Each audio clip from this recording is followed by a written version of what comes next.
Thanks for coming out, guys. We're glad that you're here. Those watching the live stream, appreciate that as well. A couple of things we'd like to tell you guys is we're on social media, things like Facebook, Twitter, especially the YouTube channel, youtube.com/SAG Foundation. There's over 4.5 years worth of videos for you to watch between the business, career conversations, and Q&As, all free for everyone. So please share that. I'm going to have the panelists introduce themselves, and then we'll get started. So, I'm Billy O'Leary. Is this where I do a little background? Yeah, a little bit about yourself. Billy O'Leary. William O'Leary is my Screen Actor Guild name. I've been an actor for over 50 years. About 7, 8 years ago, I realized that after thousands and thousands of auditions that I completely screwed up, I needed something beyond the method training that I'd been used to and getting, and I started an acting school that is a little different than most. And evidently, Dennis thinks it's a good idea that I should answer some questions about that. I'm Alan Martinez, producer-director, and I have a digital agency. I've been doing this for 18 years. TV commercials, and I've done short films with TV stars. And I actually also, I have an audition workshop that I do because from taking my own acting classes, I saw actors come in who were amazing in my acting class, and then they came into the audition and it was like seeing another person. So that kind of got me involved in the education process of what actors have to go through.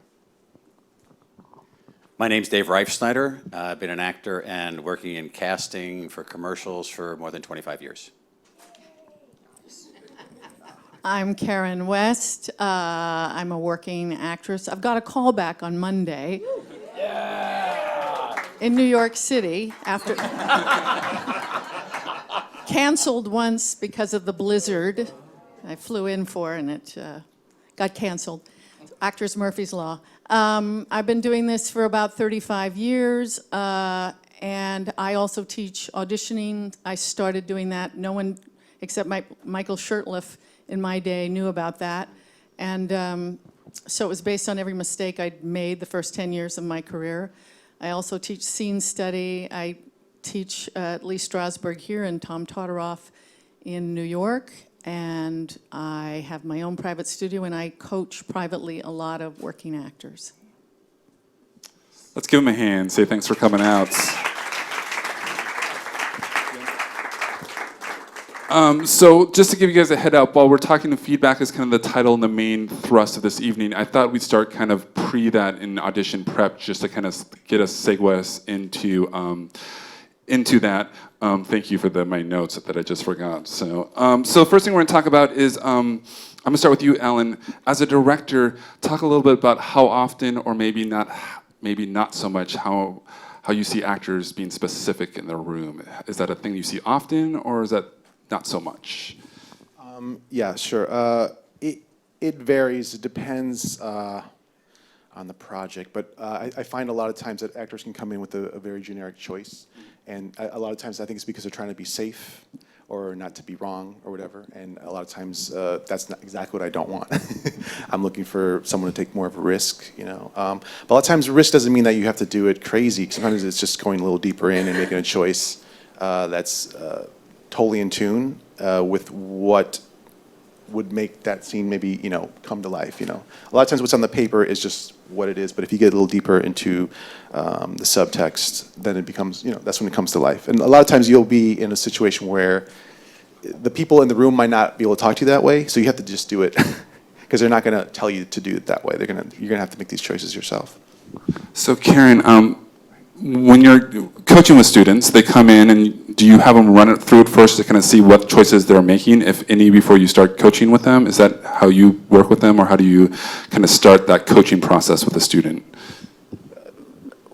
You come in and you tell me where you're starting. So some people are very far along, they've finished it, and they want feedback on polish. Some people, I haven't even learned the lines yet. So it depends on where they are and what they want to do. We do it, that first run through is whatever it needs to be to take the temperature of what's going on. So I once actually had a young actress, a manager said, "Can you see if she's ready?" And I said, she was brilliant. And I said, "There's no reason for me to coach you I'm not charging you, please go away and go get it. And her name was Anna Kendrick. It was about 12 years ago. She was quite wonderful. So then, Billy, when trying to work with an actor to become more specific, maybe what's the first places you start with them if they're in working with you, or maybe the first initial conversations around being specific? My approach now to coaching actors and teaching actors is very different than any of the training that I got over a long period of time. I think any of the various method schools are absolutely essential for starting out with knowing what emotional reality is as an actor. Go back to Moscow Art Theater, Stanislavski, Come Through the East, New York, Group Theater, Uda, Sandy, everybody else. These are all ways of getting at actors to find emotional honesty inside themselves. For me, I believe that there's a completely, and you just mentioned it, which I thought was great, I think there's a completely separate element that acting teachers don't teach. We can be emotionally available, but the only way we can communicate that emotional honesty and truth is through specific choices. And you talk about the actors that are coming into the room and they're scared and they don't know what it is. That has traditionally been the purview of the director. Do this like this, don't do this. Or then the acting teacher. We come in, we're generic, we're emotionally available, but we don't know what choices to make. And then the teacher goes, try it like this. And all of a sudden we're better. And then they go, now just tweak it like this. And oh my God, we're just incredibly available all of a sudden. Problem is we can't take that and then do it with a different piece of material the next day.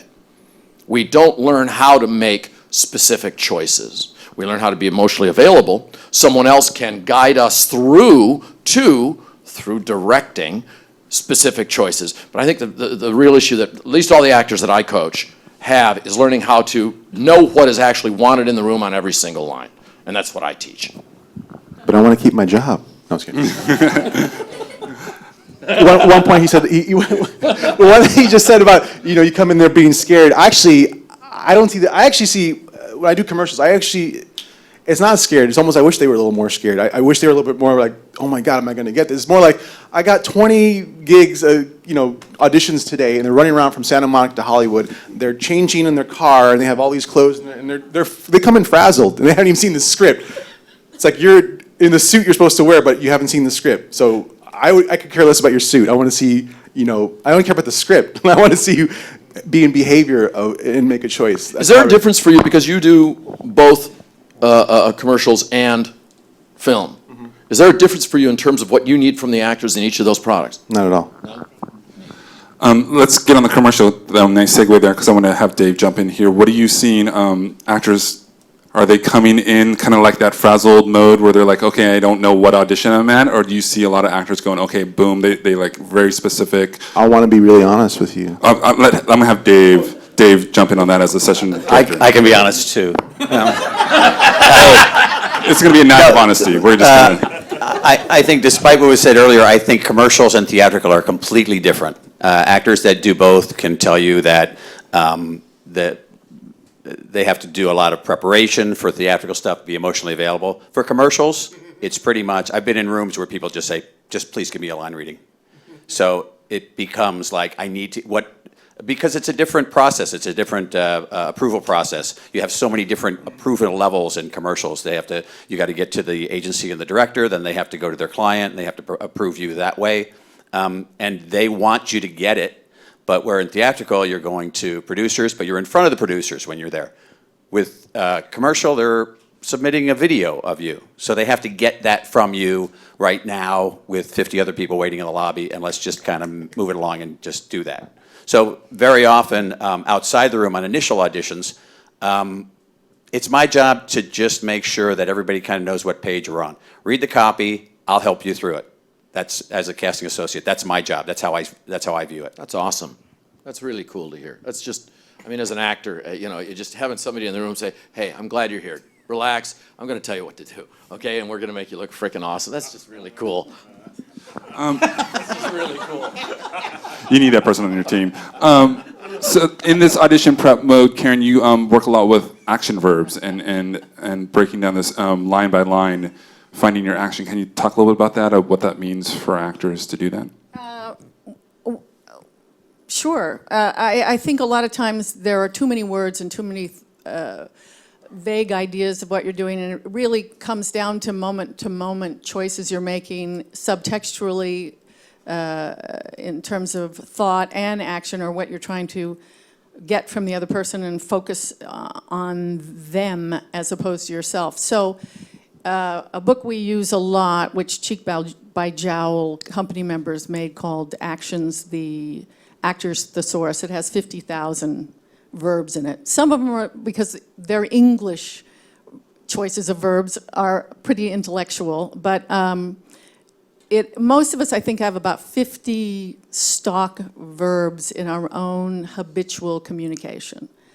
And whenever you hear an actor sort of repeating themselves and repeating themselves and repeating themselves about something they're trying to communicate, and it sort of sounds the same, and it sort of is the same, it is because you're using the same verb, intention, over and over again. And so to pull yourself out of that, it's probably that you haven't enough arrows in your quill of what you're trying to land, and changing that. And it's a great book to, even as a coach, I need to speak less when I just suggest is, why don't you seduce, or why don't you confide, or why don't you attack, or slap him a bit with that inference. Sorry, with what? With the word, I want to know what you you're telling do. to slap him with. The words you're Oh, all right.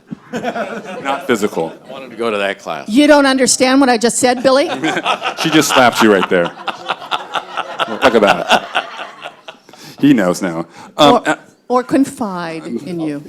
Yes. So I think that's a great way of always having 2 or 3 verbs. Or, when a director says, do what you just did again, when you come back and you're going, what did I do? And you go into your left brain, you're overly analytic, you're thinking of your line reading, which now you're really screwed. But if you go back to, you did something perhaps intuitive, and if you think, let me specify what that verb intention was, or maybe 2 or 3 in that ballpark, now I have something to shoot for, which is really focusing on the object of your intention as yourself, which when you're thinking of yourself, you're almost always in left brain. When you're thinking of your intention to someone else, you're in an integrated left-right brain and much less self-conscious. Term beat is something that actors use all the time and talk about, and I'm throwing this to you, Ellen. You have a concept of a beat is actually made up of multiple parts, which I thought of, like, I got scientific and thought of like an atom that's split even to more than that. So I kind of want you to expand on what your idea of what's within a beat. You talk about that. I don't make it more complex. I mean, it's just the fact that a beat isn't just this one thing. It's kind of like, it always has kind of a plie into it, and then there's the beat itself, and there's like a release out of it. Yeah. And that it has kind of an arc, a mini little arc. It might be, a reflective delay or a reaction from just staring at this guy. There's a moment before I got to start staring at him, and then there's a moment I pull out of it. So it's not just the actual beat, it's kind of a triangular. Yeah, it's the idea that there's a transition there, and that you have to be within the transition. And a lot of times the pivot, for me, it's like their pivot points. As a director, I look for the beats because I'm hinging on these pivot points.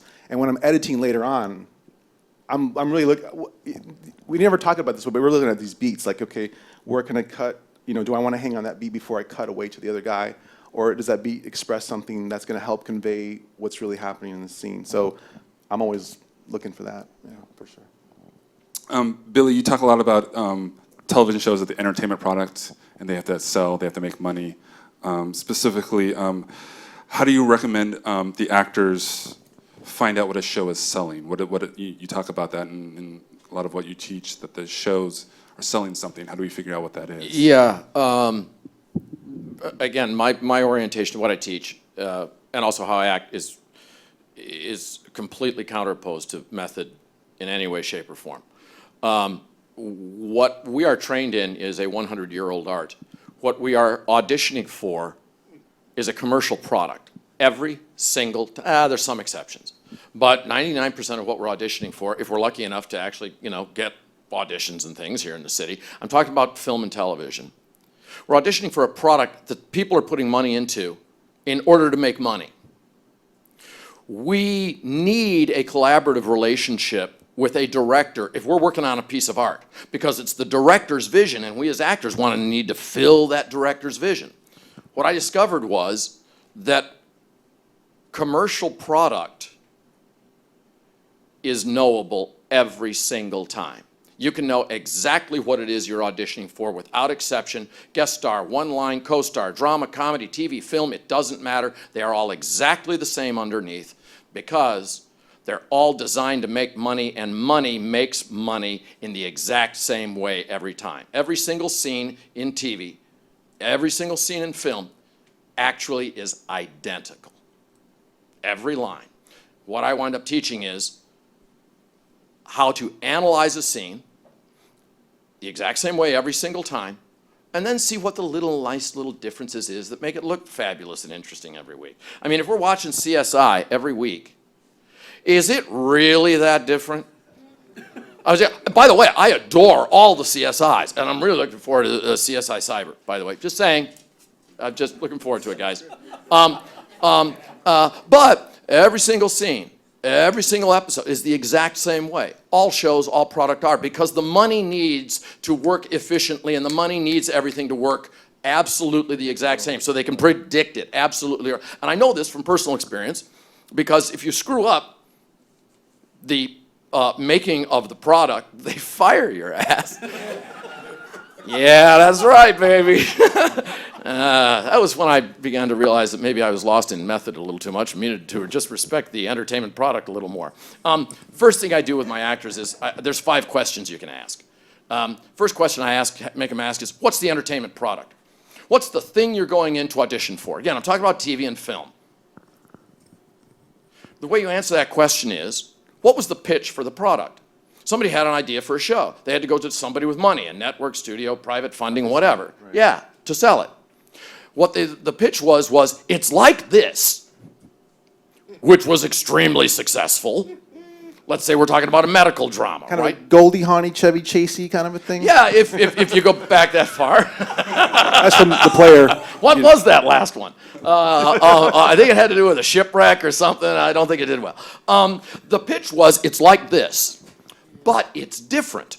So if we're doing a medical drama, like we do in my class, I'll say, so what is it? And they'll go, well, it's a medical drama. I say, we got to be more specific. And they'll go, well, it's like ER. I'll say, that was great. ER was made 150 freaking years ago. We got to be more specific. We look at the material, and it's kind of quippy. It's kind of relationshipy. And people finally go, oh, it's like Grey's Anatomy. Ooh, Grey's Anatomy. Has that made a lot of money? Is it a great show? Yeah.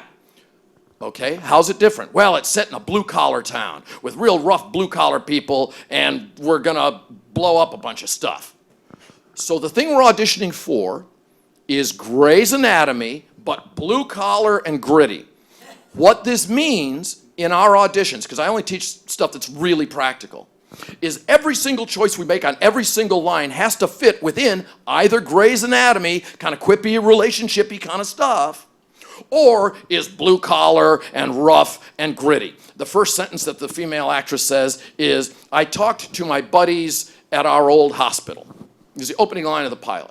And a lot of the actresses will say, yeah, I talked to my friends at our old hospital, and what I of course have to point out is, the writer actually wrote buddies. Why did they write buddies? They wrote buddies because buddies blue collar. This girl drinks Boilermakers. You know, this girl is right. She can do the quippy, relationshipy stuff, but all the choices we have to make have to be either blue collar or Grey's Anatomy. And if we're making a choice that's different, that's not what they're selling. That's how I start to have actors analyze and know what choices they're making, that then allow them to use all the method and emotional training specifically and well. You know, Sorry. Billy, I think that paradigm came from the networks. But the networks are losing the base. I agree. Now with Amazon and Netflix and Hulu's getting into it, and suddenly you have actors coming back because they have only 8 episodes, and suddenly you're seeing, I think it used to be that something was successful, let's repeat it. And I actually think when people now are so sophisticated, when they see something is repeating, they drop it like a hot potato. Because they're looking for the next Orange is the New Black. They're looking for the next House of Cards. So I think because the audience is so sophisticated, that paradigm has completely shifted away from thinking that way as opposed to how can we be the most original thing you have ever seen. So for me, that doesn't work, but I do think the paradigm of 20th century Stanislavski-based actor training did not take into effect storytelling in terms of teaching us dramaturgical skills as actors of what the director needs or what the writer needs to make the scene work. We're always thinking about our characters and intention as opposed to what is the thing that happens in the scene that moves the story forward that the director needs and the writer needs, the EP needs. And when we start thinking a little bit more that way, we make better informed choices in terms of storytelling. And I think that is something we don't start with enough in terms of breaking down the script.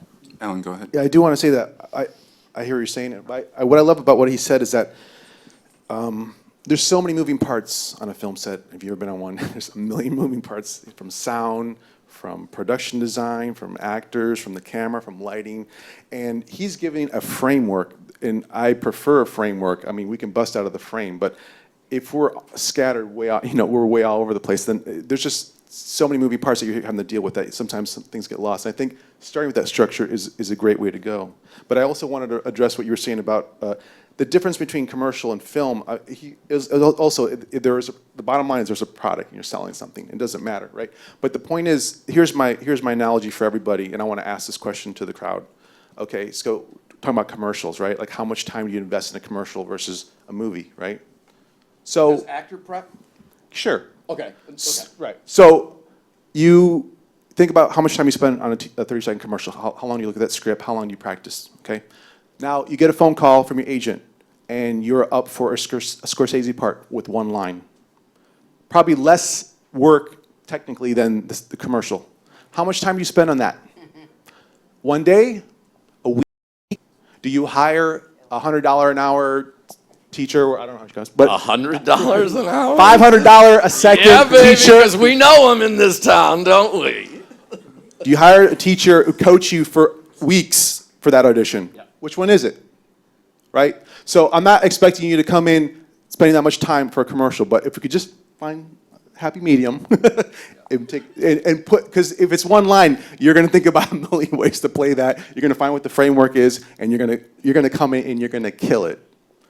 And that's all I'm asking, just come in and kill it.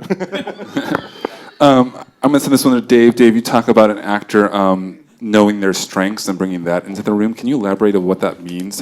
What is an actor's strength, and how do they know that, and what do you mean by that? Sure. So when you're going in for an audition for a commercial, you have to know how you come across. Are you a serious guy? Are you a comedic guy or girl? Whatever. What are you doing? What are you going to get hired for?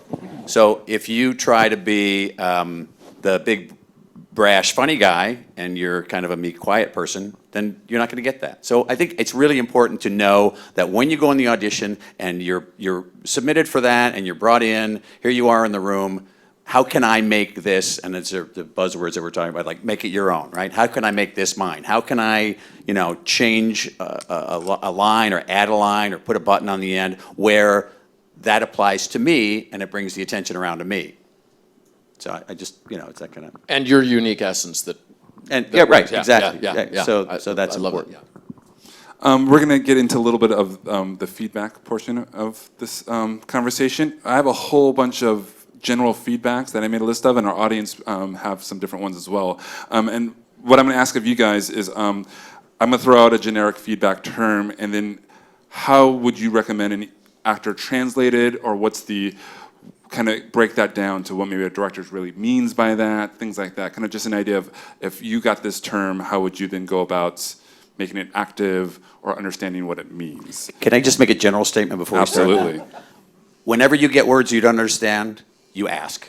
Yep. If the director says, do it this way, can I get a clarification on that? If they say bigger, smaller, whatever, we're going to get into that. I have a friend that used to say, like, on a scale of 1 to 10, if that was a 10, you want it smaller, where do you want it? So use gauges, find out, use information, use your questions to figure out exactly where they want it. My friend used to they'd say 0, because he was a big, broad actor, and they were like. I like that, 1 to 10. I like that.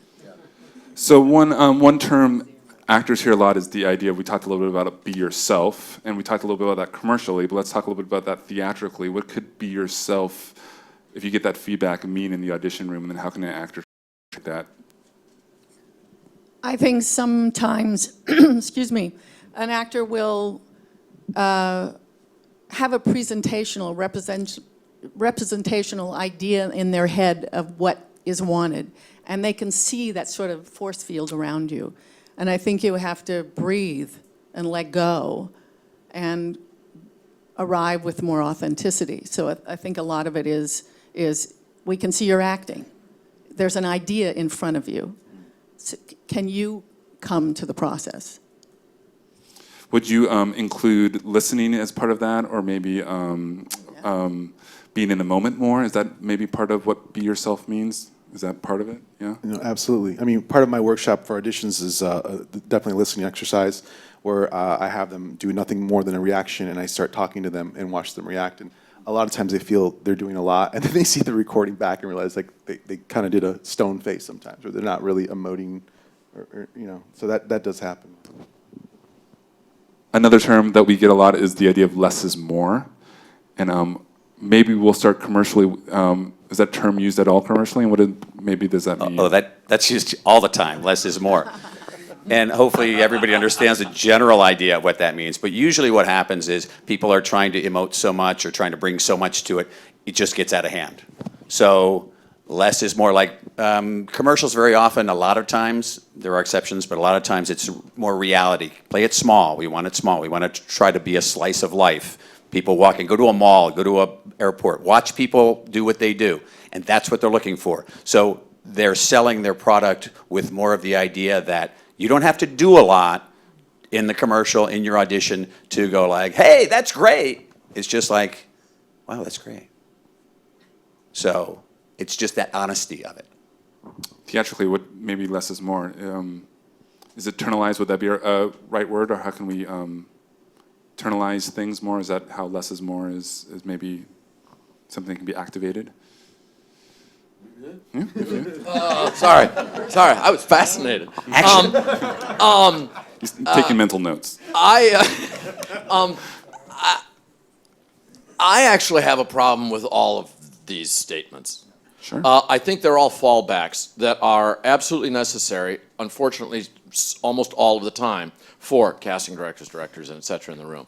I think there's a much more fundamental problem. I think all of these statements that you're making are, and God bless casting directors, and I'm serious. They got the hardest job in Hollywood. They got, they got agents screaming at them saying their client is offer only. The client has never actually done anything before in their life. They shot themselves in the foot in a video, and they got 3 million hits, and now they're Twitter followers, and the agent thinks they shouldn't have to audition. They got MBAs rewriting the jokes for the network test 5 minutes before the freaking test. I think casting directors are fabulous. I think the process is flawed. I think method is absolutely primary and fundamental, but only up to a point. And after that, the actor needs to know what needs to be done in the scene. I think the fallback on less and smaller is the result of the actor. And by the way, I'm talking about me having screwed up over 497,000 auditions. This is the reason. This is where I'm coming from. I'm not saying I'm holier than thou, and I have never actually worked as an actor, and I have this theory. This is entirely based on failure. We learn to emote, but that emotion can only be effective coming through specific choices. We aren't taught how to make choices. We come into a room, a scene in our acting class. We're generic, we're bland, we're not there, we know it, we're frustrated, and then we overcompensate. Because then we push, then we go too hard, then we're going, because we're trying to make up, because we know something's wrong, and we're entertainers. If there's a problem, what are we going to do? We're going to start dancing, man. We're going to start making noise. We're going to start doing shit, right? And what does the poor casting director have to do? They go, okay, that was good. But let's, you know what, let's not worry about the script. Just be yourself. No, come on, that's not really what's going on. You know, we just didn't know what to do. We're not trained in how to recognize the choices we're actually supposed to execute. We're trained in how to be open and vulnerable, and then have someone else tell us what to do with that. So I think all of these statements that casting people try to make to us to try to be so helpful are actually substitutions for a director saying, I need this, this, this, this, and this. And most of that is recognizable on the page. I'm not talking about art, I'm talking about basic commercial, because I think Caryn's absolutely right. What the new networks and the streaming facilities are doing is they're creating fabulous art. They are breaking new ground, there's no question. However, there is still underlying essential structure that has to work, and if we're getting an Orange is the New Black, you can be absolutely certain that 6 months later somebody's going to do an Orange is the New Black, you know, set in a concentration camp. And then we're going to be able to see what those same structures are, because they always have to follow the same rules. The audience is coming to see their favorite actor each week. That means that guy or that gal is the lead in the scene. We are trained as actors. What is my motivation? What is my obstacle? I never understood any single one of those concepts. None of them. But I can understand, ooh, that person's the lead. They got to go through something in this scene. Oh, and I'm supposed to try to stop them. Okay, that's my job in this scene. That helps me be more specific as an actor, knowing what to do. Then all of my good method work can actually come to the fore.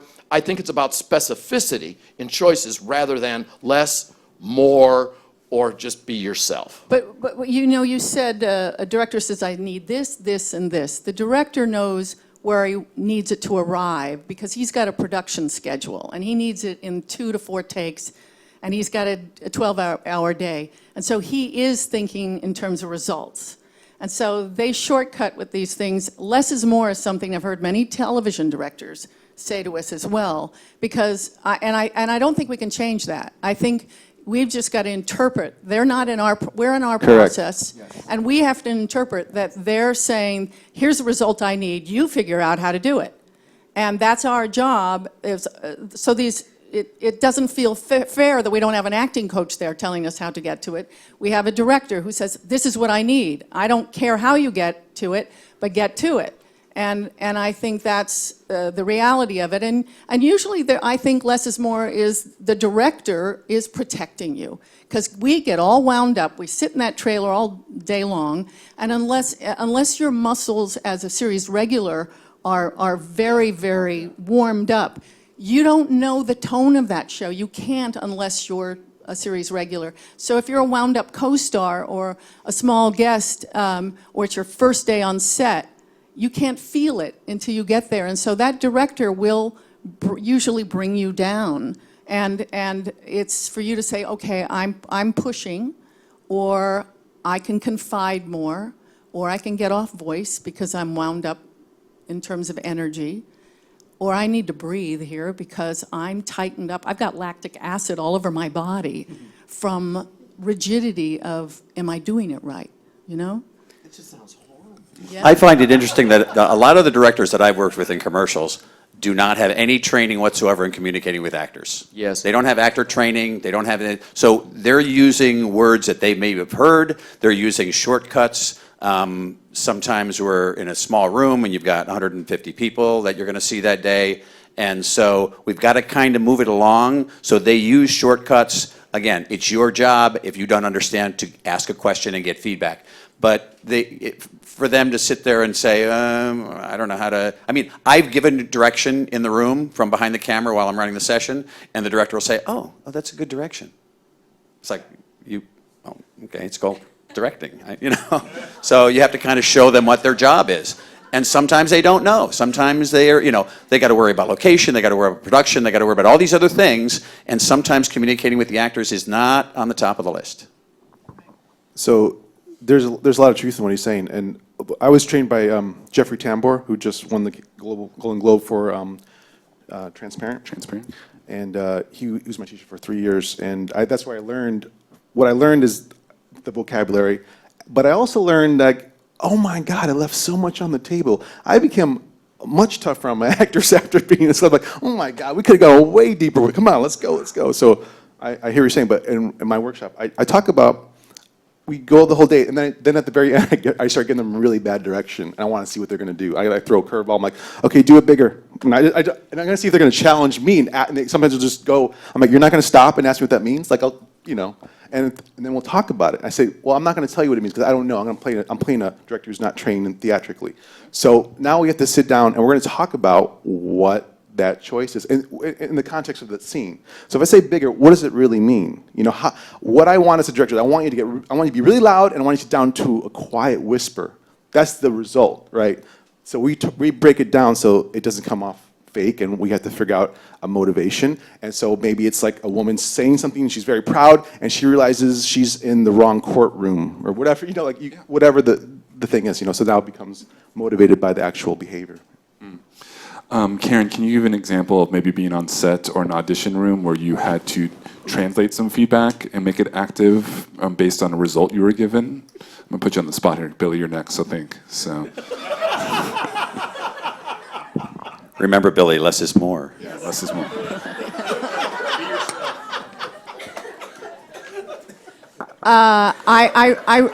I recently had one, and I think a lot of very inventive, creative DPs, very technical, but don't know how to talk to actors, or music video directors. I've gotten a lot of those guys who, and I'm consistently playing crying moms. If my child has died or lost or going to bomb something, and I'm crying. And so I get that a lot. And the only person who actually knew how to direct that was Chandra Wilson in Grey's Anatomy last year, the season premiere, because she's an actor and she can feel an actor, and so she knows to give you the space. But it's practically the only actor, person who's directed me who was just, she was like, "You ready? Do you want to do this now? Are you ready?" I mean, she was just the sweetest, most adorable thing. But I had a music video guy, I could tell because of all the 10-year-old Britney Spears things on the wall. Recently, I was a mother of a child who tried to OD, a teenager, and I was trying to talk to her about how important it is, this rehab. And she's really upset because the overdose happened recently.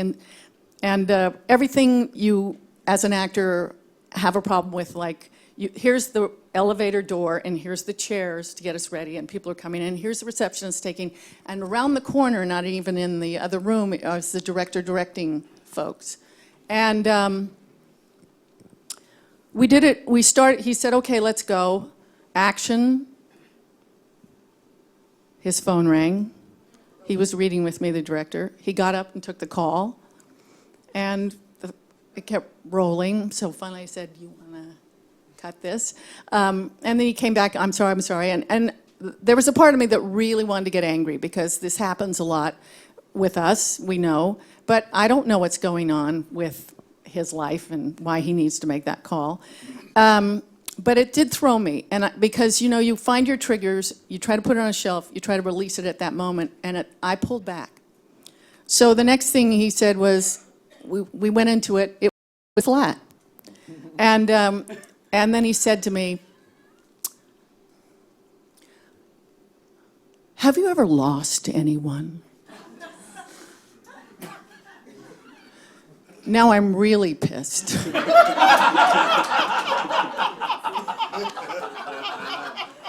The good thing about getting pissed is, for me, is now I'll show you, mother. And but then, because he's a music director, he said, "Okay." I said, "Yes, I think so. Yes, I can use someone." And then he said, "Okay, let's do this. And 3, 4, 2, 1. He wanted me, because he's a music video guy and he's a musician, he wanted me to hit that emotional note on one. Yeah, wow. And I just went, wait a minute. I need a second. And I took my breaths, because I can't deliver on 4. I'm not a dancer. I'm not singing a note. But I just needed to find a polite way of breathing and yes, that's exactly what he did. So sometimes you have to give yourself the space. I do think a politic thing to do on a set, because you're the last one, they're lighting, they're on schedule, and now you're in there, do it. I think you should IMDb the DP and the director. And I think you should talk about them about something you know or appreciate about their body of work. And they suddenly see you. And they give you the space. Because you've actually invested some time in knowing who they are. And I think that's very helpful to you on a set. I'm gonna, and Dave, you can jump in as an actor here too, but I'll start with Billy. Example of a time when you had to have an audition where you had to take something direction that maybe wasn't so helpful or general, and you had to translate that. Just one out of the 490,000 bad auditions you've How had. did this happen all of a sudden? You only get one.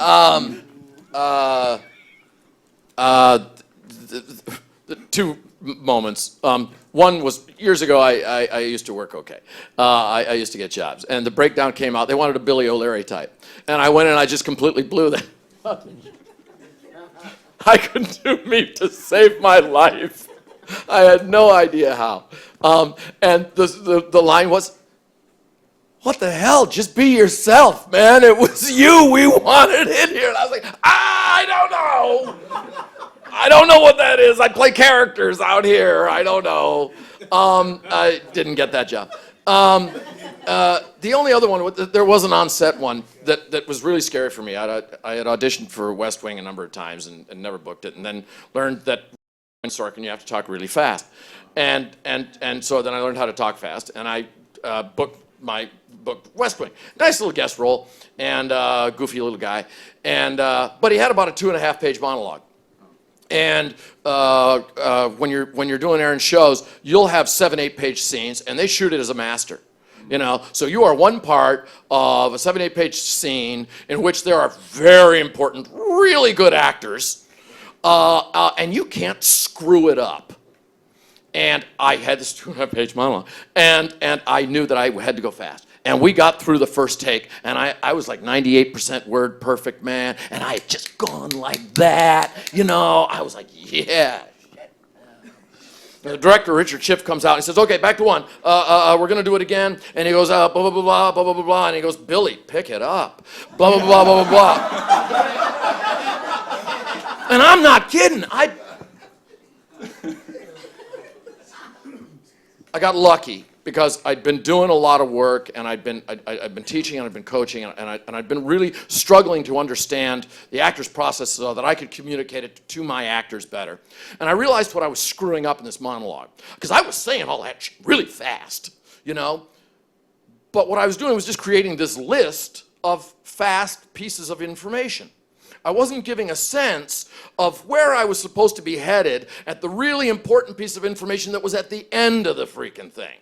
That essentially everything at the beginning, the arc, I call it the trajectory, but that's right. So that everything at the beginning of the speech just needed to be kind of like background. This is what's going on, blah, blah, blah, blah. But then the next freaking thing happened, and blah, blah, blah, blah. And finally, so what I think, Your Honor, is that we need to do blah, and blah, and blah. And I just needed to create that thing. I got really lucky, because in the 5 minutes when we reset, that all happened after I changed my underwear.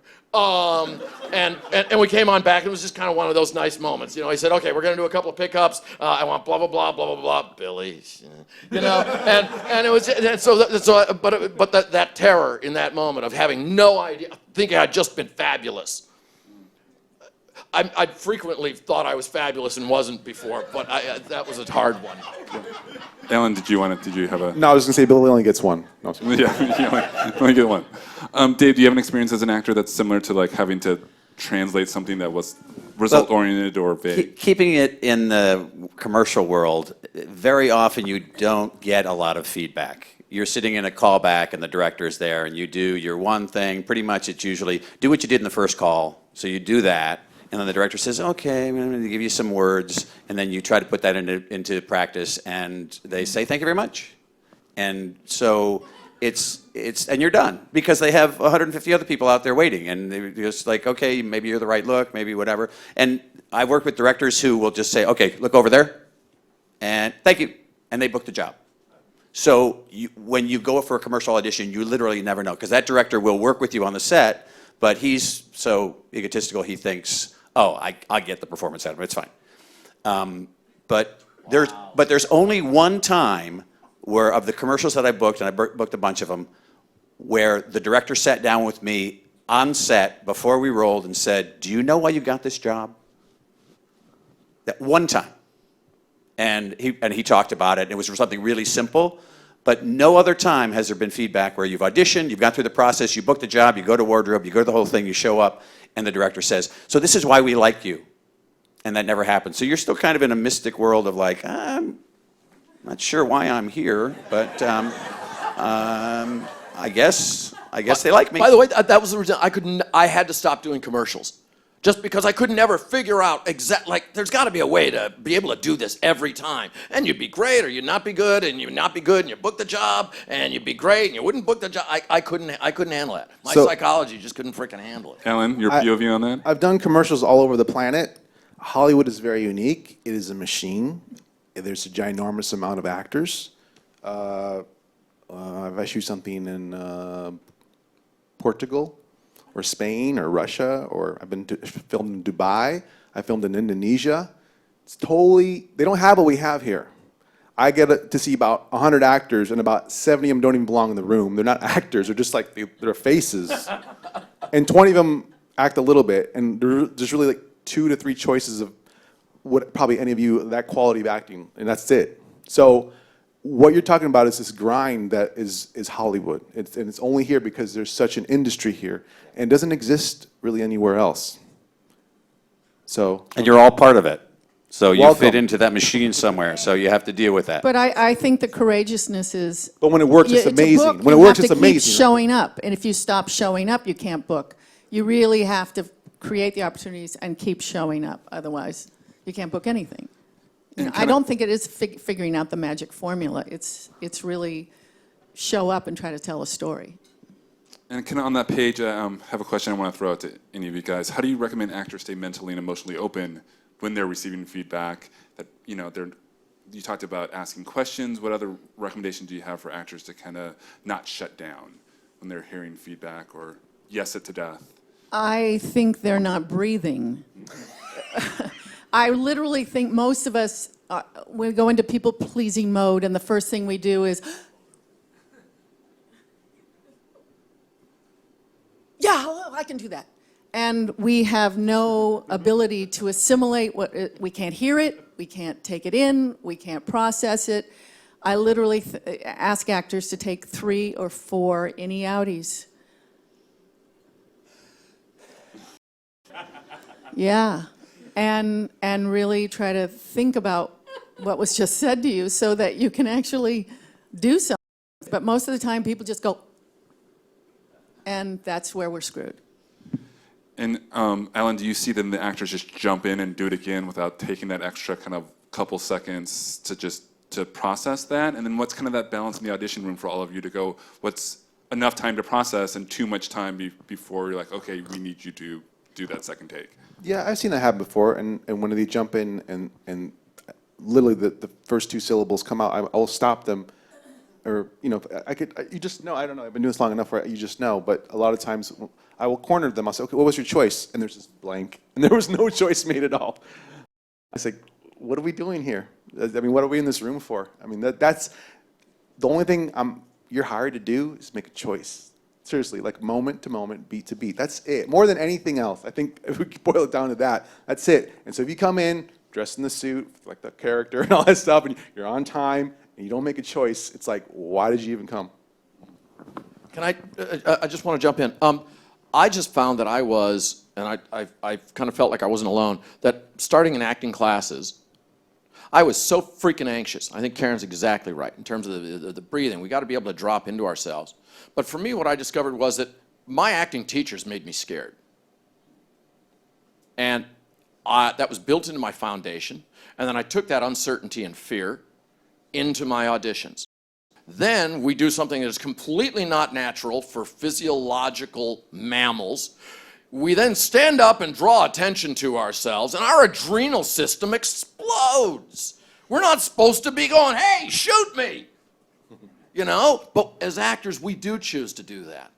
And I think there's two ways to overcome that, two elements that each of which need to be combined. I think there's just such important physical work that we need to do. The knowledge and the dropping in and allowing ourselves to be aware and present. For me, I also like the actors to feel very comfortable in their knowledge that they're making the right choices. The combination of those two things, at least for my actors, allows them mostly to be present in the room, in the audition room, and then also on set. The goal I go for my actors is I say, you're going to be nervous in the audition room. That's okay. But what I want you to have is opening night nerves. Not that just paralyzed, God, I don't know what I'm doing and I hope I get this job. What's my name? You know, kind of crap that I always used to go into auditions with. There is a way to get rid of that. And it's absolutely both the physiological and I think there is an intellectual way to know what it is they want you to do. And the combination works pretty good. I think we have to meditate a lot more than we used to, too. Just the age we're in, the multitasking kind of world we're in.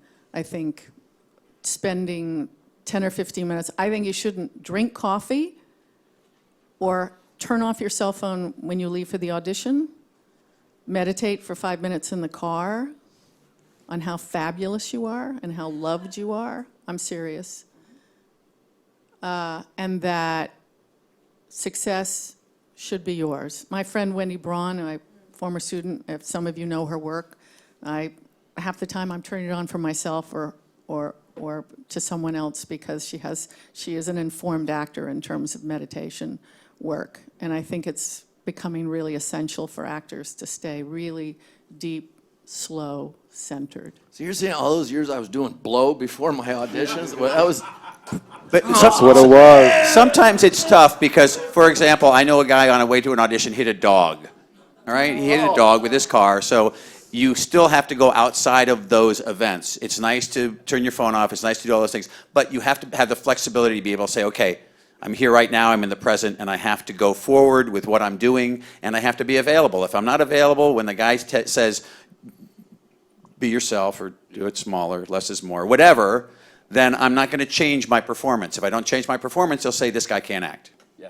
So you have to get the feedback, get the thing, and you probably have one opportunity to say, is that what you wanted? In commercials, you don't have a lot of time. It's usually, yep, that was fine, great, next. So you're kind of shuffled off the next thing, but you have to be flexible to be able to take that adjustment, whatever that means. Maybe ask a question, clarifying, and then at the end, you might have an opportunity to say, can I do it again, or is that what you wanted? I wouldn't push that. You know, we haven't talked about that one wonderful place that you can put your own uniqueness and your stamp is you should always button with an ad lib. You know, and try to be in the moment with it, is bring something to the party. You know, Button's book. I think without buttons at the end of anything you do, you're not leaving us with you. You're just leaving us with the writing. There's a delicate item here about that. According to SAG rules, casting people are not allowed to ask you to improvise. All right? Smart actors improvise. They will bring a button. They will rewrite a line. They will say, oh, yeah, I know how this should be. So when you're reading the copy, when you're outside, or if you get the copy the night before, make choices about it. What makes this funny? What about my character or my personality makes this funny? I usually do deadpan myself. I just stare and do deadpan stuff. So I have to figure out, what does that mean? One audition I had, I rewrote the line and I said, can I try it like this? I did what the session director said, and then I brought another line to it and I said, can I try it this way? He goes, yeah, try it that way. And that's what booked. So we talk a little bit commercially. What does maybe a button mean in a TV or film audition? Can you guys elaborate a little bit what that Yeah, means? I'm really big on starting with what the writer-producers intended. And the writers in this town for television and film, particularly for television, are freaking geniuses, man. The creativity they're coming up with in the last 10, 12 years is amazing. The number of TV pilots that are blown by stupid network decisions have nothing to do with the fabulousness of the scripts that were presented and purchased. I want my actors to see what's on the page. I talk about reading ink on a page. You know what? I think the writer was very specific when he put an ellipses there. I'm not telling you to be a slave to that ellipses, but it's not a dash dash, and it's not a question mark, and they wrote something specific. I want my actors to start with that, recognize what they wanted us to do, then be creative. If there's something you feel really strongly about, because you know what's going on, I think that's great. I completely agree with Caryn. End of the scene, even the moment before, is a moment for a little bit of creativity. We want the moment before as part of our just method work, the energy, what's the emotional space of my character. We can do a little something there. In comedy, the moment before is frequently a place, appropriately, to create a joke that was not written in, and immediately they just go, oh shit, this guy's funny. He knows what he's doing, you know? I completely agree also, button on the end of the scene, be a little aware, you know, if the lead has a really funny line at the end of the scene, and that's the end of the scene and the end of the act break, I'd be real careful about trying to throw a button on that. One of the most inspiring auditions you can see, I believe it's on YouTube, is the screen test Robert Downey did for the original Iron Man. Because it's about 20 minutes of material, it's 3 scenes, you can tell he worked his friggin' butt off. He's completely off book. He knows it backwards, forwards. I was asking an actor today, you know, you booked 2 things and I'm going into this panel, remind me of why you booked. And he said, because I learned it backwards and forwards. You can't throw me, I know it. And there's air for spontaneousness and ad-libs, all of which he had, and a couple of mistakes that he made into ad-libs, but it's a really wonderful audition of a really talented pro who worked his butt off to make sure he got that role, and it's changed his life. And by the way, I think that's just such a great example, because he worked, he changed his life. For me, there's a difference between feature film scripts and television scripts. Television scripts are ready to be produced. It is an end product. Feature film scripts, you know, we think this is going to be a white guy in his 30s, but you know, if a black woman with a higher star rating wants to do this role, we're going to change it. Film scripts generally are. I'm not talking about art films. I'm talking about big commercial product like Marvel products and all like that. They are written much more generically, and so there is much more room within them for an individual actor's creativity, also particularly if you happen to be a massively talented, huge star. You get to do whatever you want, and so many don't. And that this videotape that Caryn's talking about, it's great. He just was so good with that. But there is more room within feature film scripts to bring your own unique creativity. We're going to talk a little bit about being on set before we get to some great questions, just to kind of get the idea of feedback within being on set. The question I have is for everyone is, you as the guest actor, you know you have an emotional scene that you have to deliver that day. When is it okay to ask for the close-up to be on you first versus, if it's not, asking to mark until you get to your close-up so you don't spend all the energy? Alan, you want to take that first? That's like a important thing for me, because I'm really feeding off the energy. Like if it was him with this kind of energy, I'll let him go last, because I'll let it dissipate a little bit if that's what I want, unless I want him to, you know, whatever, you know what I'm saying. But the point. By the way, it doesn't dissipate, baby. It's not gonna. 17 hours, it ain't stopping. I'm telling you. I'll try. But you might be playing across someone else who doesn't have that kind of energy, and I might want to do her close up while she's fresh, and you're never unfresh, right? So I'm gonna feel comfortable getting him later, for example. By the way, just do me a favor in terms of directors. And I don't Caryn, think you that- guys, I've never even heard of this before. That as a guest, ask to have your close up. Look at Not commercials. I don't think a guest can ask when they get to get their close-up. What I think you can do is, and I've done it many times, and I was talking to the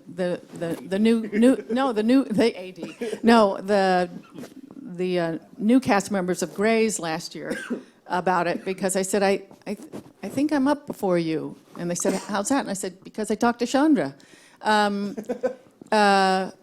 You can ask what the director's progression is. Can you tell me, when I'm up? Because once again, I have to cry. And so... In and- 3, yeah. 2, 1. Yes. What's the problem? With 8 other people's close-ups in that. So when I have to calibrate, still having something in the can, it's not about proving all of it off camera. I need to know when I'm going. So I want to ask the director when I'm going, because that's when I have to do my work during that lighting time to get myself to the place I need to get to. Now, very often, because I've asked the director what his setups are, they'll go, oh, God, I forgot, she has to cry. When do you want to go? But it's the courtesy of the director to me, because I've asked him, when am I going to go? What's your progression? They often give me the option. And it's got to be done very politely. It's not about dictating to the director his shot list, because he's got a timing in his head of what he's got to get accomplished. But I do think a lot of times people don't think about it. They say, oh, there's a master, and then they're going to do whatever. And you're not really thinking of, if you have to piece something deep together, you have it's a collaboration. Once again, if you've had that conversation about their history, they're often much more open to it. So, I Go for it.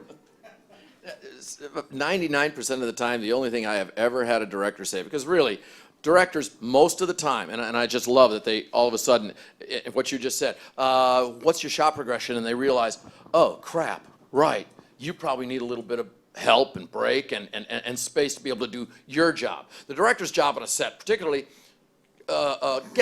directors on episodic television are hired hands exactly the same way actors are. They might be called back to shows, but they have 3 important jobs. They have to get the shots that day, they have to not piss off the leads, and they have to not piss off the leads. After that, then they kind of want to go, oh, right. God, you were awesome in your audition. Yeah, guys, we need a little bit of room for this. And that's really what they're trying to do. The only direction I ever got, I don't do a lot of crying stuff. I mostly kill people. Really? And they just say, kill. Gun Clubber Night. Trying to be honest. Just really, if it's anything, they're blocking the camera. That's 90% of what they have to do. They have to get, the lead is going to come on in, they're going to do their shit. The lead is going to come in and do it, and the director better be on top of it, and everybody else needs to get in line on a really good show with some really good people. When they give someone like Caryn, the room and honor that, that's just fabulous. 90% of the time, the direction you're going to get on set is go faster. 90% of the time. That's Yeah. Ellen's major line right there. It's No, perfect. no, no. Yeah. No, but the whole idea, what we were talking about was shadowing a very big TV director, Lost, he's done Prison Break, and it was like, we're having a discussion about like tough, we're talking about like the leads going like, doing one take and going, I'm done, I'm going to the trailer. Can't say what show, can't say what actor, it's like, holy shit, like what do you do? That's like, and we talked about that, it's like, that's a different kind of That's when problem. the guests get over-directed. When it's like, I've had the leads go, they're just directing you because they're afraid to talk to me. And how frequently with good cause. But on a TV show, the director is going to be like a guest. Like You bet. The actor is You bet. king, and the director's like, "Hi, I'm your director for this episode." Yep. And how would you like your tea served? Can I tell a story? Absolutely. Just one. Very Less long is time more. ago. Guest star on a what was at the time, and it was the 80s, a huge show with a massive star who was on the cover of every tabloid every single freaking day. And yeah, it might have taken place down in Miami, and yeah, there might have been drugs involved. Anyway, so I had a long climactic scene with this guy, and he's hung up. And I have an entire scene where I'm the bad guy, and he's hung up, and he convinces me to cut him down, and then he punches me out. He knocks me out. We wait for 14 hours for the star to come out of his trailer. I'm just waiting. Finally, they bring in the stand-in. They shoot everything over the stand-in's shoulder. I do the entire scene without the star.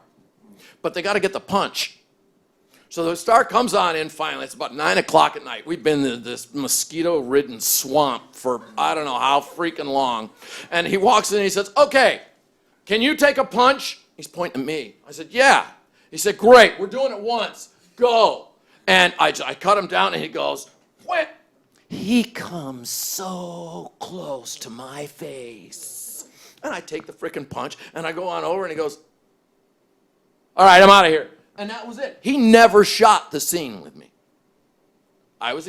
We never did the scene together except that particular little section. That kind of stuff doesn't happen as much anymore. But it is, you're so right. You know, they're scared to talk to the director. Go ahead, sorry. I'm going to do some audience questions here. Some of them is going to be questions, some of them is going to be some feedback that they wanted to throw at you guys. So we're going to start with Monique. Where's Monique? Say hi, Monique. There you go. She's gotten the response in a commercial director feedback. Your eyes are dead. That's a little rough. You don't have a shot at that commercial. Yeah, let's cut the cameras for just a second and we will all tell you what to say back. Have a nice drive Yeah. home. Next. I don't know how you bring life to your eyes. You can try something and say, is that what you meant? I have seen people go over the top in trying to please them, but I've also seen people do the exact same thing. And I think with an obtuse direction like that, you have to take a moment and say, well, that's a perfect opportunity to say, can you put it in a different way? Can you clarify that? Just because it's... Of course, it might get a lot worse. It could. Your eyes could pop out of your head. But it's that kind of direction is the kind of direction that you're going to face, you're going to get, and you need to get the director to adjust that to something that you can understand. It's when 3 directors say your eyes are dead that you worry about it. Otherwise, next.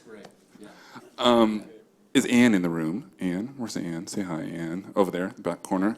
I'm going to send this one to you, Alan, because it's kind of more of maybe a director type question, but obviously you guys can jump in if you have an opinion.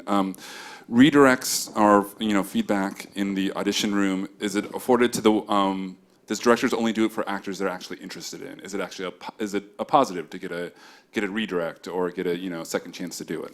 Yeah, I think the digital term is like engagement. Like you get an engagement on Facebook, right? It's like same thing. Is there engagement? And if he's going like, cool, thank you very much. If his voice gets, he's looking back at his cell phone. Maybe you didn't quite. And his eyes are dead. His eyes are dead. For me, I think you have to give me something to play with, and because of the flow and the timing, not because it's anything personal, it's just business. But if you didn't come and bring it, that's like, okay, we're not going to play today. That's it. Like, okay, I'm going to give you one take, and then I'll give a direction, and they drop it again. It's like, okay, thank you very much. We're done. But I do know directors that are very short in that they'll just do 2 takes and we'll go, and then you get to the end of the day. And very often I have my opinions, which I keep to myself from behind the camera, running the session, and then they put people's faces out there on the table, and the director likes so-and-so, and it's like, can we watch them back? Sure, we're watching them back, and it's like, oh, they only did 2 takes? Well, they were in here for you, and you only directed them once after their initial thing, so what do you want to do about that? Oh, okay, well, yeah, we like them. Let's book them. Now, there is theater where there might be some rehearsal time, 2 to 3, 4 weeks perhaps. My fabulous director friend, Jessica Kobzanski, always does a redirect when she's interested in an actor because she wants to make sure she's not getting a WYSIWYG. Do we know what that is? What you see is what you get. So if you can't adjust to a redirect, that means the performance you're giving me now is the one I'm going to get in 4 weeks. Correct. Exactly. That's what I'm terrified of. It's like, oh, it's not going to change. Yeah. You're not taking direction. I want to clarify what I said. The director and the agency never say, let's book them. They always have to present you to their client. So that's the chain of command for what has to happen. So they won't say, let's book them. They'll say, yep, you'll be our number 1, or we like him for a backup. Yeah, and there's times when I've affected the entire commercial, and probably wasn't the way I did it. I wasn't on purpose, but like we were doing some Budweiser. We had 6 commercials, and everybody was white. And I just sat into the room with the Bud guys there. I was like, couldn't this one spot be like African American? And Nelson was like, and then no one in the agency wanted to ever say anything. They're like, and they looked at the client, and the client was African American, and he took a moment. He's like, yeah, sure, whatever. And so just like that, we were casting African American. It's like, cool. You could switch like that, and you have no idea why you didn't book it. And Or the actor has no idea that you switched. Oh no, this is in a room before we even like auditioned anybody. But like, as far as like decisions that are made, like that you just never know, because sometimes. Can I ask, why does that happen? I mean, let's not even get talking about the Academy Awards this year, all right? Let's just not go there. But how is it that we're going to do 6 massive kinds of commercials that have to do with completely cross-American kinds of product, beer, cars, whatever, and we just got everyone's only thing, the storyboard has only got white people. Honestly, what is that? I don't think they even thought about it until I brought it up. I disagree Hispanic, with that. so I saw it right away. Obviously, I'm a little more sensitive. I'm like, a lot of agencies that I've worked with, they will constantly worry about diversity. They're thinking about that all the time. As a matter of fact, recently, they were really trying to get a mixed couple. They wanted like a black dad and a white mom. You know, they were really this mixed couple and doing this stuff. Well, the actual commercial was so convoluted when you're watching it. There was this tense moment where the mom walks in the house and everything's quiet. She's worried about it. And she goes in, she goes through the house, and then all of a sudden she's with her husband, who's a black man, and she's white, and your audience is watching going, wait, what's going on? I'm confused. And they actually found that the actors they liked best, the agency and the director liked best, were of one ethnicity. It happened to be the African-American couple. And they presented that to their client. The client goes, we really want this mixed couple. It's like, this is diversity. We have other people in the other commercials. This is a great couple. This is going to work the best. Right. We were trying to convince them that they really wanted to push that extra step of diversity. They wanted to do the Cheerio spot. You know the Cheerio spot, right? So Cheerios got a lot of airtime for that. They got a lot of press. but more than that, what they're trying to do, what they're really trying to do. And it was a great freaking commercial. Right, I mean, it that was. just. But then for an ad agency to say, okay, that's what we want. That we want to get our product to get that much press. Not going to happen. They already did Cheerios. They already did IKEA with the gay couple. So you can do that, and that's fine, but you're not going to get the press. You might make an interesting commercial. It's very pertinent to people.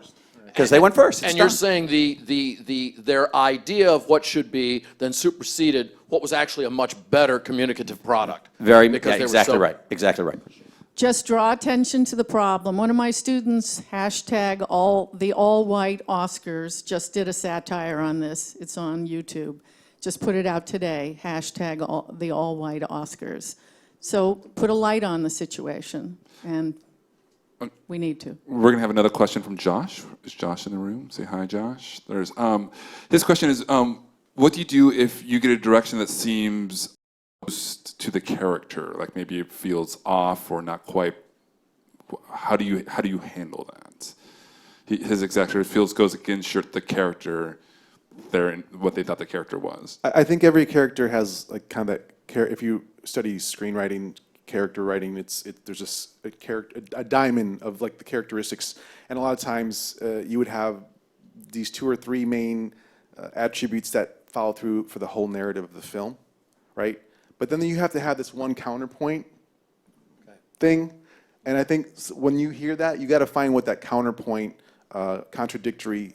In Good Will Hunting, obviously, there was a side of him that came out with the wound that he had, and so what happens is that you suddenly can have this more spontaneous result from the performance that would never happen, but it's totally in alignment with the character and what the wound is, for example. And that's where we get to the complexity. Can I just ask, is that... Sorry, go ahead, Caryn. Well, all investigation stops, I think, when you defend by saying my character would never do that. There's nowhere to go from there. And in fact, most characters, like you in life, you have values, you might have principles, you might have beliefs, but the day you betrayed one of those beliefs is one of the most interesting days of your life in the narrative of your life. And so when a character is in conflict with their beliefs, principles, or what they plan to do as opposed to what happens and what they do, those are the most interesting reveals of your character. And so I think you should absolutely leap in the direction opposite of what that definition of your character is. I think the answer is like when there's something contradictory, you have to examine more from, is the character going to do something contradictory to what he's been doing all along in the narrative, for example, and what does that mean? Billy Bob Thornton in Monsters Ball, you know. Caroline, pronounce it Caroline. Hey, right here. Her question is, I'm always not quite sure of, can you do it again? No adjustments mean. So maybe we start as a director, like if they say, just do it again. Like, we don't have any notes where you just do it again. Would literally just do the same thing, or? Yes, I think it's okay. You can maybe throw some odds and ends there, but the point is they want to see that you didn't get lucky sometimes. Yeah, so like, oh, did she do it again? Oh, she can do it again. Can you do it 3 times? Great. That means I can film you 17 time takes and it's going to be the same. That's really important, actually. Yeah, are you aware of what your performance is? Can you do that same thing again? A lot of times commercially, because that's a good direction that you get in a commercial audition, or a good direction, I guess a constant direction.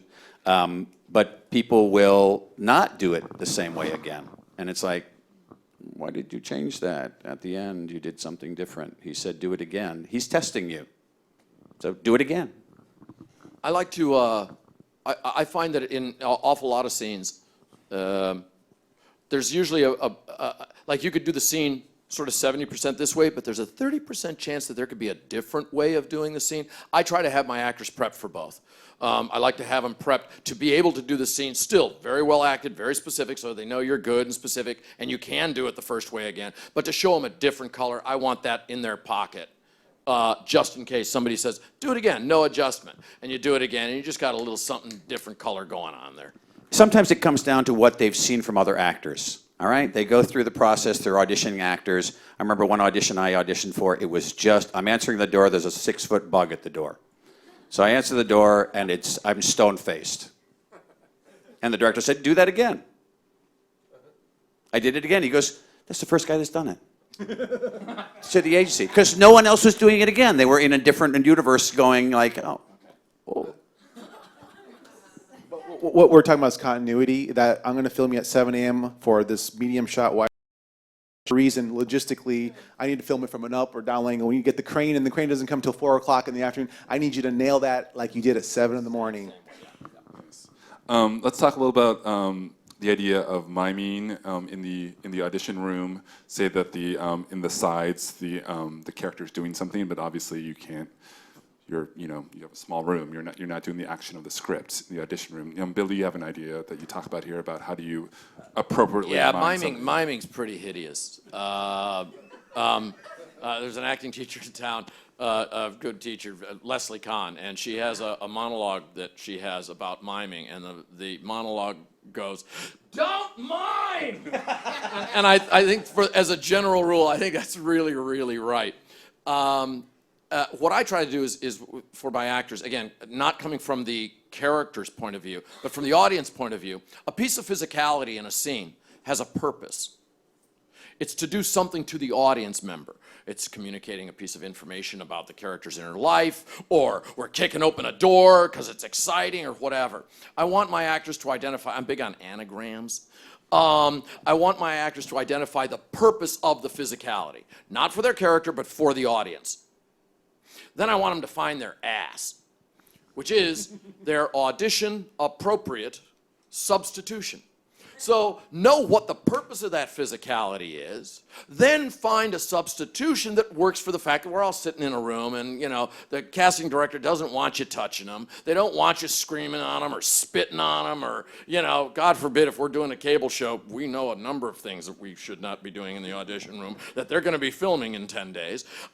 We just want to let the producers know that we know what needs to be done in that moment, and just show them an appropriate version in the audition room. It's pretty simple. It's changing so much because no one's in the room anymore, but the assistant taping you for television. So a lot of times they just want you in the chair. Even if you're supposed to be running in from 4 hours driving to find out your daughter is dead, Once again, you know, that's run into the room. Three, They said, Have you "Just done that sit." scene, Caryn? one. And they said, just sit. We don't want you to run in, just sit. So I said, can I at least rock into the shot? You know, because, can I arrive as opposed to just sit? But most of the time now, we're really constricted by, we just want to see you in medium close-up, and we want to see that action and intention without any of the physicality at all, which is is difficult. I think Billy's right about having some kind of substitution, but they don't want props. They don't want a lot of physical behavior. They want the director to be able to see you on the iPad later on in medium close-up. So that is a big new development that is becoming the norm. For commercial auditions, as far as like the space you have, we've had people bouncing off the walls, we've had people, so whatever, they're using the space if they need to. But regarding mime work, a lot of commercials don't have any scripts. It's just a person dropping their kid off at school, and they're dropping, the door opens, they go, and there's an announcer going, when your life comes down to your insurance, or whatever, right? So you're not saying any words. So in the audition, you're not saying any words. You're just opening the door and your children come out. Well, what happens when you don't have any words is all of a sudden you become Charlie Chaplin. Yes. Yeah. And that's not what we want. So what I usually tell actors is just find some words to say quietly so it keeps it real for you, and you're just like, okay, have a good day. You got your lunch? Just something simple that keeps it small so you can emote that and honor that feeling without going, I have to do it with my face. How does it look from the other end, Alan, when it gets a little, have you seen an inappropriate amount of physical action in the room, too much, versus when is something more than just sitting there needed for you? Yeah, I've seen everything. I've gotten there was speaking back at the very beginning of this conversation, like the overwhelming part of production. Let's talk about pre-production. There was a day and age before like all the digital stuff, and I would get a DVD with all the auditions, and I would be coming home from scouting and exhausted, 9 o'clock, literally laying on the sofa, popping in this DVD to watch everybody with the remote control. And I was exhausted. You would literally have like one take to before I could skip it. And it's like, so, okay, they're in, they made a choice, cool, let's bring them back. That's all I'm looking for. So when I start seeing emoting, I feel like an actor is lost. And sometimes, look, I've gone and I've called out, really, the casting director, I'm like, what did you tell them? And then they don't want to, they get scared, but it's like, what did you tell them? And I will find out what the direction was, and it's like, that's not what I said. And here's the piece of paper, this is all, and all this other stuff was said, this is what you should say. And it's like, they give them all this direction, and now they're confused. It's like, they just need to make one choice, and you need to tell them, this is the situation, now go.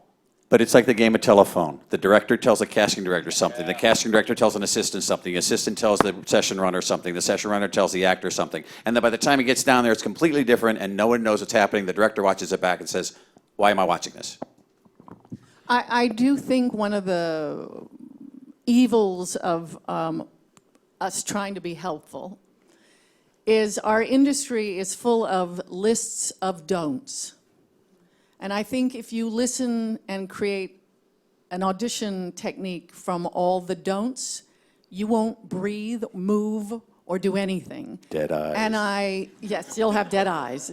I really think you have to break the rules sometimes. I think if you've got a hunch, I don't know the gentleman who is in Game of Thrones, he did this sort of war dance, if you've seen that. He just took off and did this incredible war dance and booked it because he was and he invented it. He invented his own medieval war dance.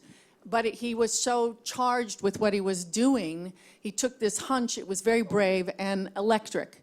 And so to come from don'ts all the time, don't do this, don't do, let it go. What is it you're going to do? What is it you want to do? What is it you want to say? What story you are trying to tell? How are you authentic? What are you going to bring to this character? Nobody else can but you. And this is what I do. And we also have, here's 5 tips, here's 10 tips. I'm sort of tipped out as really? Acting is a bunch of tips? So I think it's deeper and more complex, and it's you at your messiest giving us something no one else is going to show that day. And it doesn't come from a don't. You can clap at that, yeah. We're about at the time to wrap up, so I'm going to start over here with Billy, and we're going to go down and just and I feel like this is the theme of just what you said, Caryn. What is something that you want to leave the actors to remember to go, if you don't remember anything, remember this tonight?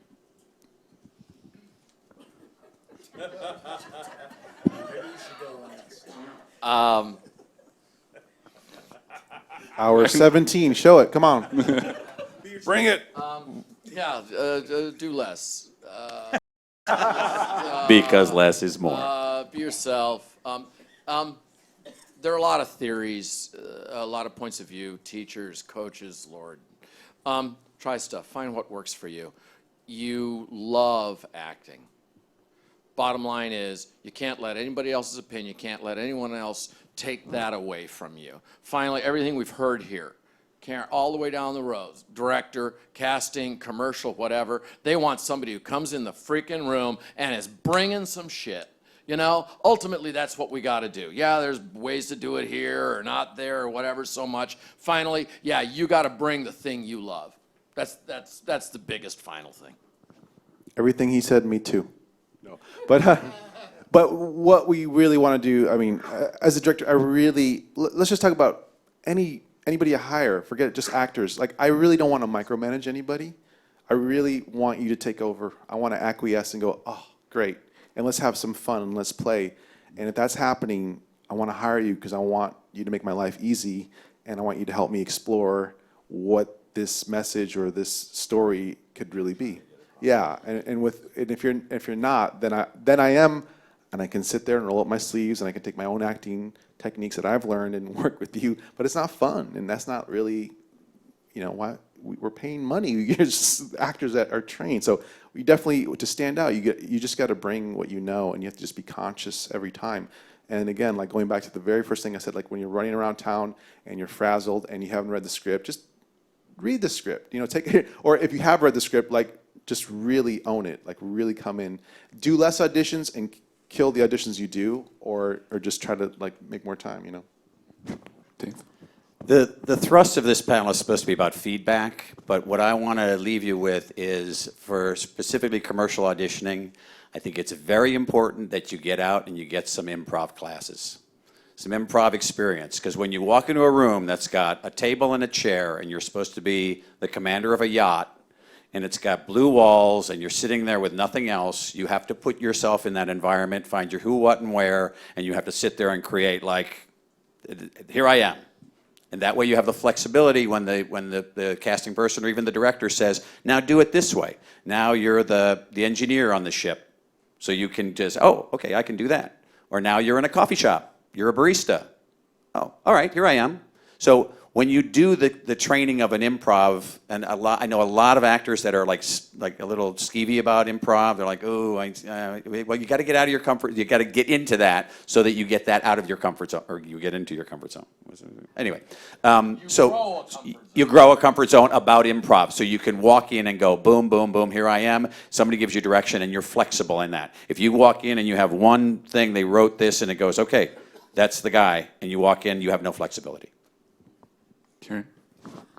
I think you should spend less time thinking about, do they like my character?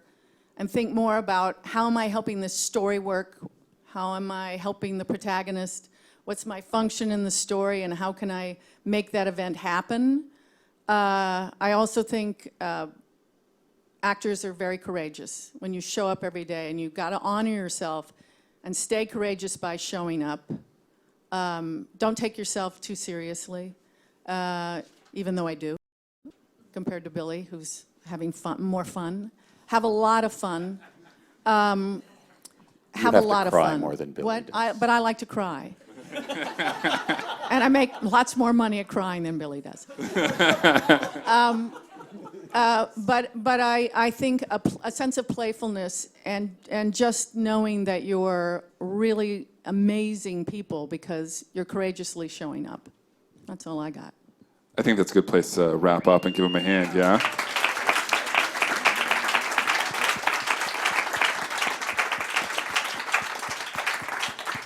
Thank you to all. Thank you all for coming out tonight. Please do fill out those surveys, put them on the tables. We appreciate a Twitter or Facebook message if you enjoyed anything tonight, and they'll be around to say hi. Thanks, guys.